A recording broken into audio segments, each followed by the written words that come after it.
I think Kamala would have done better if she got a singer, and that singer could have covered just some songs that were more appropriate. For sure. Megan getting up there, and then, with the stories about how Kamala Harris got her start, talking about being in the mall with somebody daddy and, putting your legs behind his head and now he loves talk. Like, these things are not supposed to be at a political rally. Do you think like what Amber Rose and Hulk Hogan did at the RNC was comparable? Amber Rose didn't get up there and promote anything promiscuous, and Hulk Hogan didn't either. Megan Thee Stallion could have spoke at the rally and spoken on her being a black woman, graduating from an HBCU, creating success for herself, and her identifying with Kamala Harris because she shares a similar story. Yeah. But instead, Megan got up there and did what? Talked about popping pussy and, getting your daddy to spend all his money on her. Yeah. Which is fine, when we're at the club. But that's not fine when we're on the campaign trail. I think that's a part of capturing the audience, though. Like how he had... That's not how you should capture the audience. Of course, appeal to everybody, because the youth, you want them to be interested in politics. Mm-hmm. You don't want the youth to be interested in politics because they're looking forward to celebrity appearances. If we're talking about black women representation, and you're in a room with a black woman who's vying to be president of the United States, why would you be the other black woman in the room doing everything that we say we don't want to be represented as? We don't want to be sexualized. We don't want to be the girls that are expected to twerk. We don't want men to feel like they can just come up and violate us. Yet you would promote that on a world stage with somebody who's trying to be a world leader. Well, like, this is who we are, and I feel like you connect best to this audience. Well, I don't think the people that listen to Meg or Meg supporters want to be over-sexualized.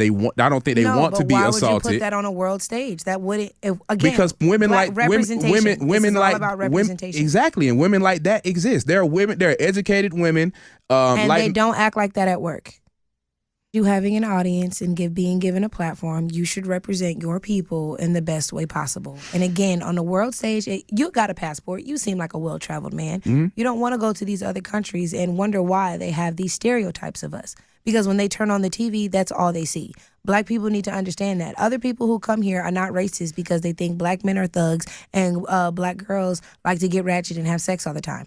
That's all they see. Mm-hmm. That's all of our music. So when they hear our music, that's what they see. I just came back from Paris, and they all know bow, bow, bow, and Sexy Red. That's the only thing they can ask me. Oh, you're American? You like Sexy Red? And it's like, okay, like, yeah, I do. Because that's the simplest form of art that can translate to these other cultures. And unfortunately, the simplest form of art that translates to other cultures, rich, poor, whatever, all we are represented as are thugs and hoes. And that's not okay. And as somebody vying to be president, you wouldn't want that representation on the world stage. It just doesn't go together. As a black woman trying to get people to take her serious as the next president of the United States, sure. Why would you choose? And again, if she could have been a singer and just covered some songs that were more appropriate. But Megan literally didn't have one appropriate song to perform there, and nothing about the performance said this should rock the vote. You are voting for these things. Let me say this.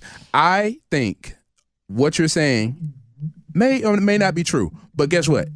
Those people were already thinking about that. They already looked at black people that way. So we're looking at how we're represented overall. Mm-hmm. Art is the easiest translated form of communication. Mm-hmm. In which case, if all of our art forms going to these other countries are us killing each other and us being hoes, then we cannot blame them for thinking that way. That's not, Obama couldn't save that. He was one man. So to them, Obama was the anomaly. Us over here, we know there's more Obamas than there are Sexy Reds. Mm-hmm. But it's on us then to make sure the rest of the world knows that we have more Obamas than we do Sexy Reds. We've already shown them that. So you cannot be Kamala Harris and get on stage with a Sexy Red counterpart and be like, hey, still take us serious as these super... But like, Donald Trump can align himself with Lil Pump and Kodak? Donald Trump is Donald Trump. When are we going to... What?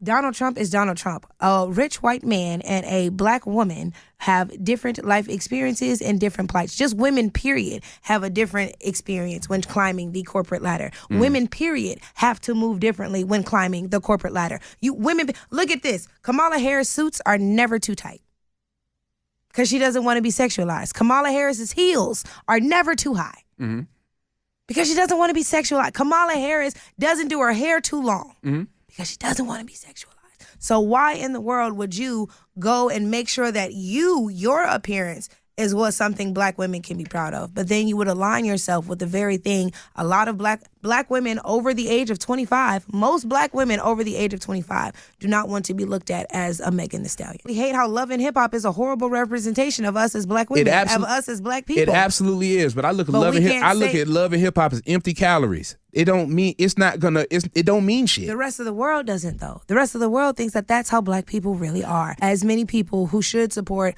artists like J. Cole or Rhapsody or Tierra Whack, whatever, they don't. But we support the Megan Thee Stallions, the Young Thugs, the Sexy Reds, and their music is great. We're not going to deny their talent. But in regards to who we want to represent us on a national stage, whose streams do we hope get billions of worldly views, it should be these artists who promote positivity within the community and over artists who promote that we kill each other and abort all of our babies. Like, I don't see anything wrong with having a problem with that, and acting like I have to normalize it because it's already the status quo, to me, is also detrimental. Because at what point do you not want better? At what point do you not advocate for change?